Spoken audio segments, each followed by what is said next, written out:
Welcome to the Monday edition of the Roundtable. I am Nathan. I am joined by my always smart, always bright, just so many good things, and the greatest communicator you'll ever meet, Raymond. It's a big up, Raymond. Come on. It's so, you take it. So big that I'm like, what? And our guest this morning is the Director of Tourism Linkages Network, Caroline McDonald-Riley. Welcome. This is at TPD, correct? This is at the Tourism Enhancement Fund. TEF. Yeah, and there's a song that was recently released celebrating Caroline. Boss for every boss. Don for every don. I like that. Well, we're glad to have the boss of all bosses here. Welcome, Caroline. Welcome. Thank you, Nathan. It's my pleasure to be here. Good. And it's the first wonderful day of the week. What's the plans for the week, guys? I don't know why people think Monday is the first wonderful day. Mondays are the scariest days of the week. Why?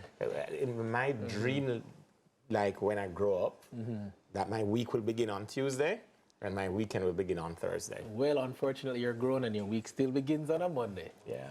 Yeah. So I'll deal with it. What about you, Caroline? I have grown to work with the Mondays. Start with the Saturday for the weekend, very short. Yeah. But guess what? I make the most of the weekend so that I can be ready for Mondays. Okay, good. See that? That's a positive attitude you should have, Raymond. Absolutely. I'll adopt it. Boss of all bosses show you. Well, it's time to check out what's buzzing online in our social buzz. Check this out.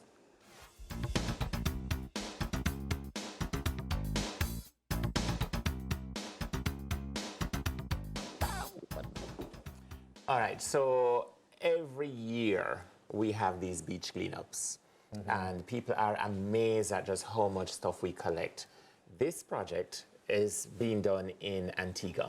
Okay. And the approach that they've used is very interesting. Women and girls in particular, who would normally have been from marginal or vulnerable communities, are empowered to go through, and that signage you saw with the tires.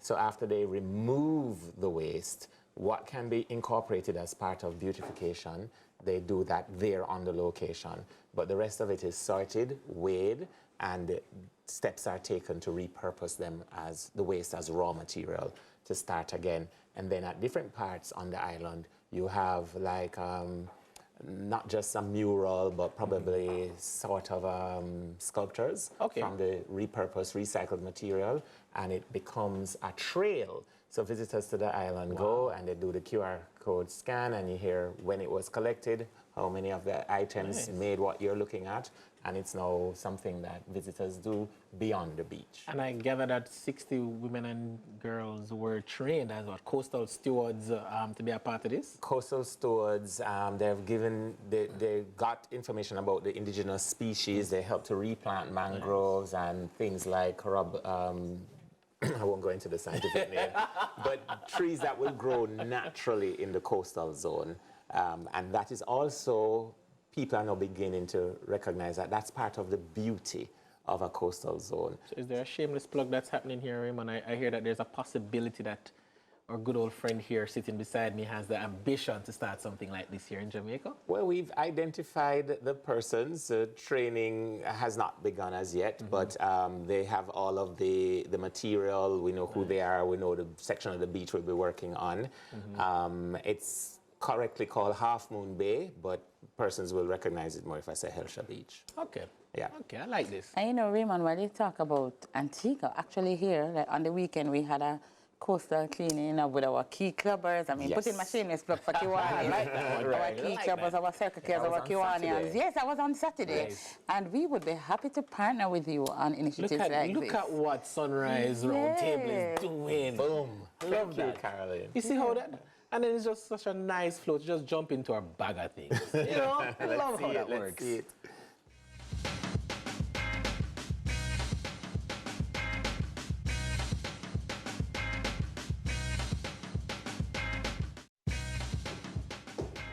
So you guys know I'm always the one trying to spit some positivity on air, because I'm not going to waste the time that I have to not give you something to go into your week with. So with my bag of things, it's quite simple. Now, I don't know how many of y'all remember cassettes. It's going to age a lot of people right now. But see, the cassette was a beautiful thing. it made you have this wonderful capacity to rewind every time you wanted to go listen to something. But you know, the truth is, life has no rewind, right? Life is a constant and a consistent thing that happens all the time. It keeps going and going and going. You don't get a chance or an opportunity to fix the problems that have passed. You just get a chance to live in the moment and move forward. Now, the best thing I can always say to you is to just enjoy life for what it is. Don't be too brought up, caught up, locked down, worried about trying to be perfect. What you should be worried about is trying to ensure that no matter what, you're being you, you're living your life, and you're doing things that make you happy. Once you're doing that, I promise you, you're going to find yourself on the right side of it all. Oh.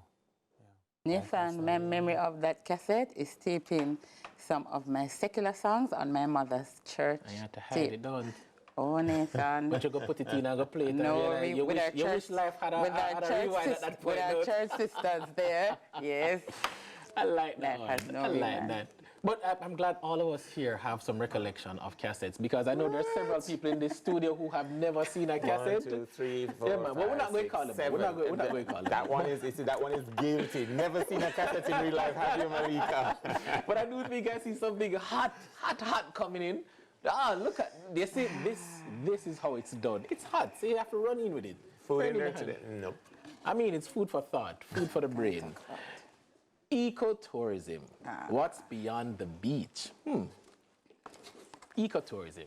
Well, you know, we have to go to the boss of all bosses, as Raymond says, boss for every boss. What is ecotourism? Well, ecotourism is really how we twin tourism with a friendly environment. Okay. So we talk about tourism, we talk about how many million people come here, and we talk about all of these beautiful things. But you know, anybody going on a space over and over, there are some disadvantages, and there will be some damages. But how do we coexist? While we have all these visitors here, how do we find friendly practices to make sure that the environment is not damaged? Okay. And really, that's what ecotourism is about. So we look at, there are a lot of people who come here, by the way, not just to Go to the beach. yes. I There are people who come here and want to go off the beaten trail. You see that beautiful picture there? They want to go up in the hills. Okay, They want to go bird watching. They want to go kayaking. They want to go snorkeling. They want to do different things.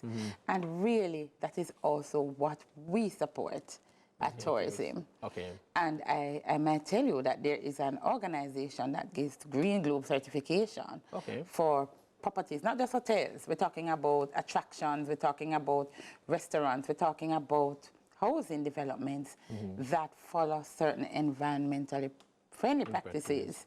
And there's a certification, and people travel for that. People want to go where it's more serene sometimes, and lots of activities. So when we're talking about eco-friendly, we're talking about tourism in a managed way where people can feel that they're not damaging the environment. But then, Raymond, let me ask you, because you have the luxury of being a former policymaker, right? You are also a part of policymaking in some way, shape, or form, and you're just an average citizen nonetheless.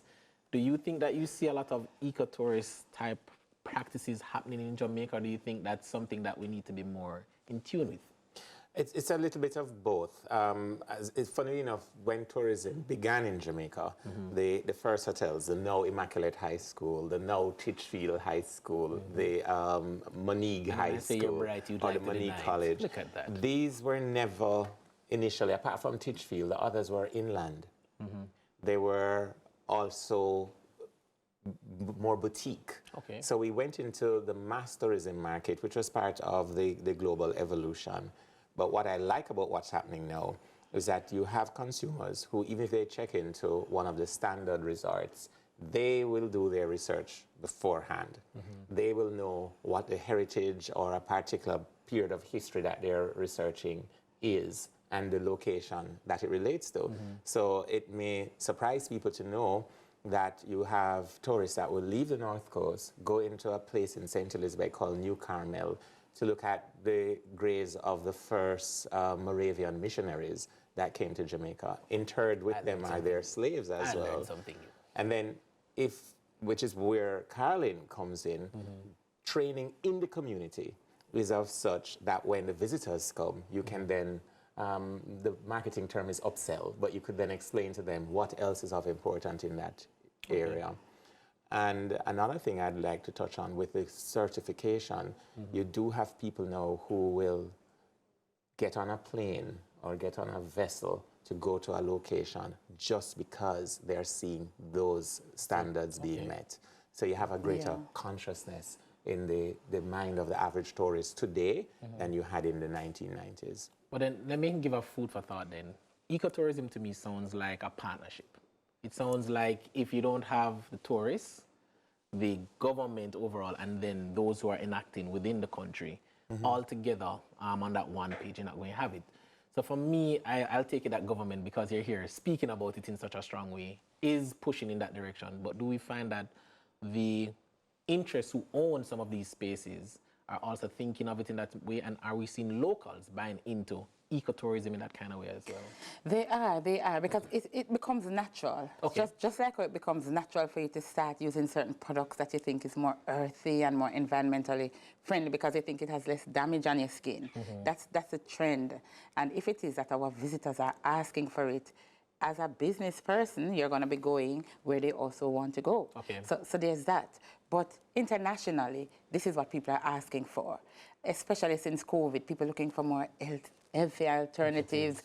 They're thinking of things that, okay, while I enjoy myself, is this the best way? Is this the most healthy space? So people are researching, people are reading, people are traveling to those spaces, not to mention the other indigenous groups.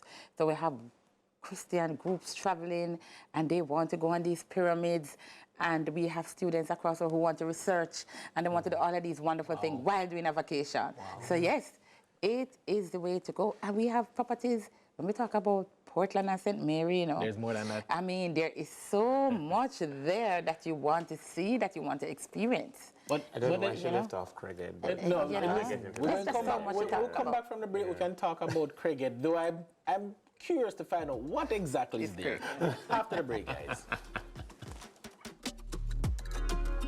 Misunderstood. I keep on doing all the good, 'cause life always works out as it should. Welcome back to the Roundtable this morning. The topic is ecotourism, what's beyond the beach. And though Raymond jumped in to talk about Craighead, guys, what he said in the break, I won't bore you with it. It's all the stuff you know already. But we were talking about how people can seize the opportunities. And for me, one of the things I wanted to know, Carolyn and Raymond, is I know of many things that are happening in the country. Don't know if they're always marketed in the best way possible, but I think they're all a part of this ecotourism that we're talking about. What are some of the things that people can look forward to as to how they can participate, one, but they could also take advantages of? So when we're talking about ecotourism, we're looking away from off the excitement, off the beach, off what the you hotel, think is tourism, right?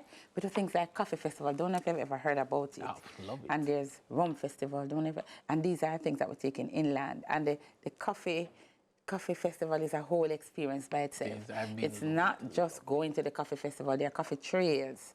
There are lots of other things that we do with coffee. So we encourage persons who are into coffee to make different things: coffee rubs, coffee scrubs, coffee perfumes. We have coffee skincare. So there's a whole program of educating the community that is involved in nutraceuticals. We have these workshops, these skincare. And at Coffee Festival, we showcase them. But we also teach people how to make a good cup of coffee. That's very important. I'd assume that has to be the basic. It's not an easy thing. I mean, and we have coffee competitions. So we have all of that. So you're going up the Blue Mountain, and some people didn't even know that existed. And the different trails and different attractions leading up. And this is a part of that linkages network that you work on. And do you know, going up the Blue Mountain, there are strawberry fields. There are lots of other excitements happening up there. So there's that. And we could take any other festival.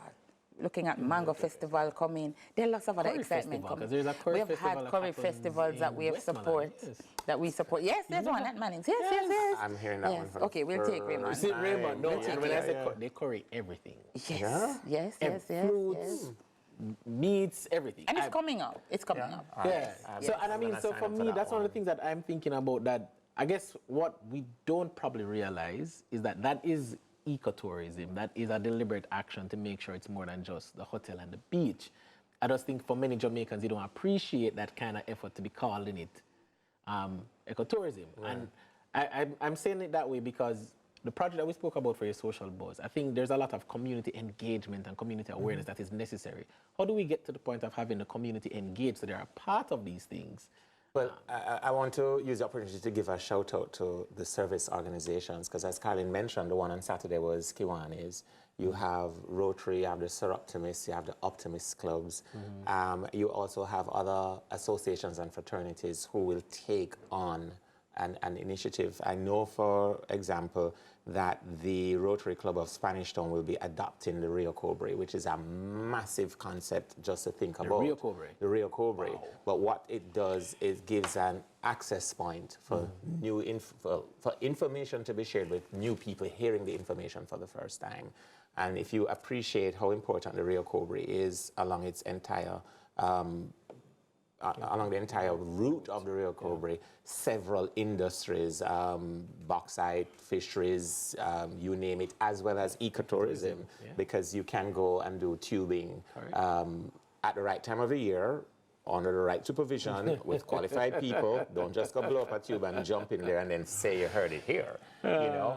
But we have a wider network of partners trying to do restorative work with the environment, and that also generates interest. And remember, if somebody flies from Texas to come to a beach cleanup, that qualifies as ecotourism. If somebody flies for a conference at the Pegasus and then drives up to the cafes, I will call it in particular, along the Blue Mountain Trail, that's also originally... So it's a reggae marathon. For reggae marathon, right. Yeah. So it might have been for business, but then you do the add-ons. So I mean the 5Ks that we're having, the city runs, all of these we have Cycle Jamaica. There are lots of activity we have. I mean, I guess I'm so struck by how this information is coming out, and I think one of the things that we've not really done well then is that we've really just not allowed people to recognize that these are a part of our tourist product. Even though it may feel that it's being marketed to the local, it really is about a part of the tourism blend. But tourism is inclusive. Tourism is not locals versus foreigners. You know, I need to get us. This is what the inclusivity is about. But it's a myth. I go as far as we're debunking it. We're working on it. But it is really how we coexist, because every time you see a tourist, Nathan, that must mean something to you. It must mean an injection of foreign exchange in our system. It must mean while they extract something, they put something back. So the two coexist. So I should be thinking about building a hotel for them to come together. I should see them and say, you know what, they'd love some sandals that are made from bamboo, and I see some bamboo along the way. That's correct.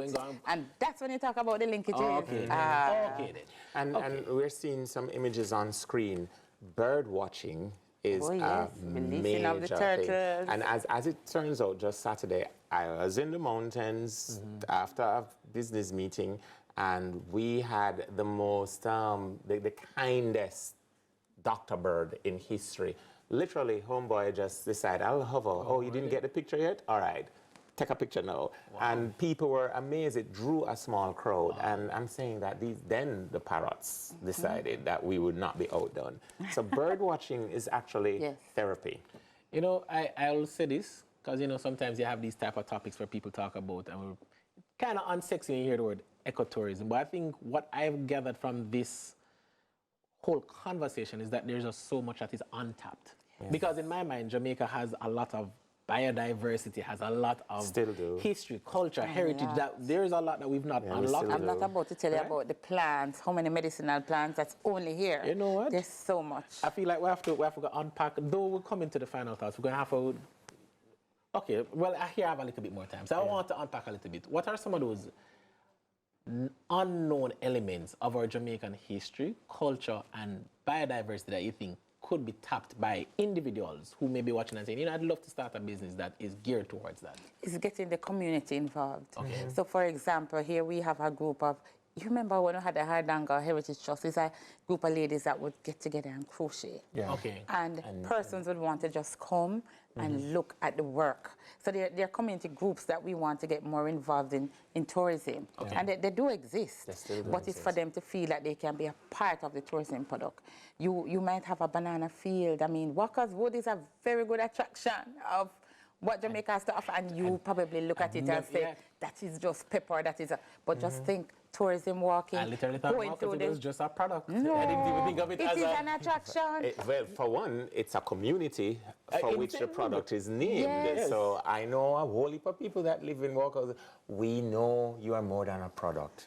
What? No, and I'm talking from I'm going to say good morning to one that lives nearby, a former tourism minister. Morning, Alun. We know it's more than a product.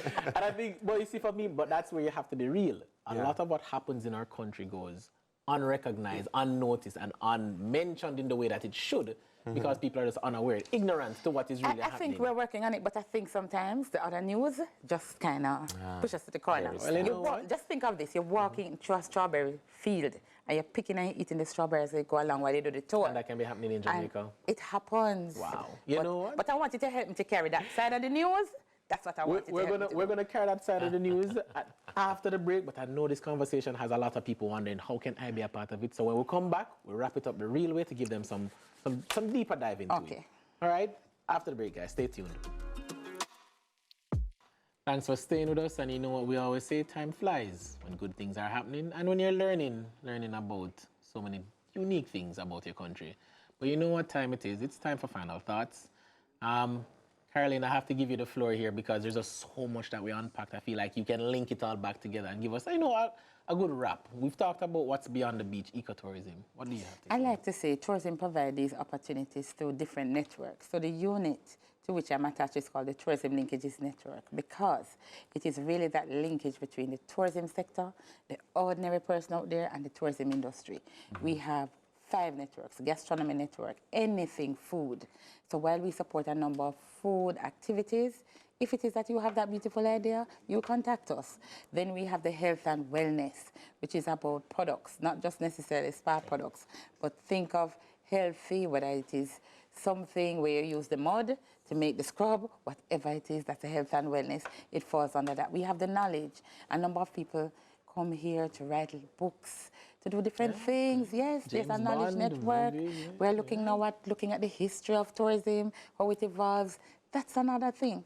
We have something called the Sports and Entertainment Network. And yes, that's hot and that's sexy. And I don't have to tell you anything more about that, Stephen, except that there are lots happening there. We're about to come out with our masterclass video as to the best to do with sports and entertainment while tuning it with tourism.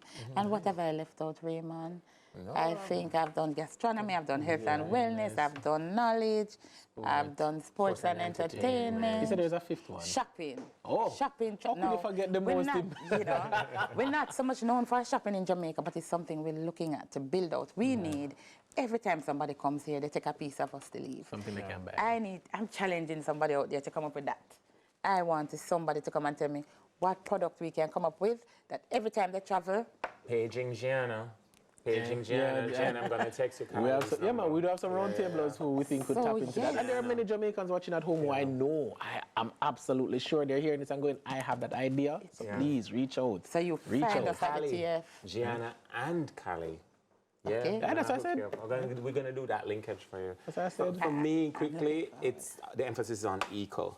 If you take things from an ecosystem approach, understand the ecology of where the activity is taking place, that will advance the economy.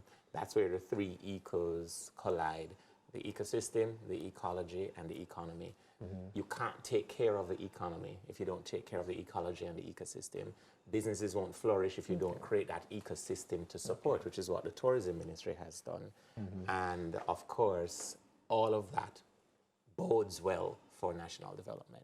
I like it. I like how we've wrapped it. And for me, I keep it simple. It's always about opportunities. We like to talk to you about, being good and being on purpose. You've just heard a lot of information for those who are thinking about starting a business. You have the Tourism Linkage Network that you can tap into. Be a part of that to earn for yourself. But guys, that's a wrap for the Roundtable today. Enjoy the rest of your week. Enjoy the rest of your day. Enjoy and have fun. Big up the people like Laminde, Odette Wilson, Janice Monroe, and all our other YouTube sunrisers who just continue to show us with love, blessings, and a wonderful conversation. Guys, please have fun. And as we always say, go forward into the world. Be good. Be on purpose. Always. Love. Bye-bye. Lucky things that we so strong. She said them so gone on them program. We have a different slogan, and so we tried it on the right road. surround myself with the right folks, the ones who always keep it eye close, the kind of love you can't fight over. Jah give I the clarity, we only want what is best for humanity. I don't need them charity right now, we only want the opportunity. That's all it is truthfully. Just give me what due to me. So when the music hits the right place and I'm in the right space, take me somewhere wonderful. So tired of being misunderstood. I keep on doing all the good, 'cause life always works out as it should. Yeah. Tell me you say about it, out the road, find an impress and get laid. In a house, I'm bad with the no stop, like no sound. I'm bad with the no stop, like no sound. Tell me you say about it, out the road, find an impress and get laid. In a house.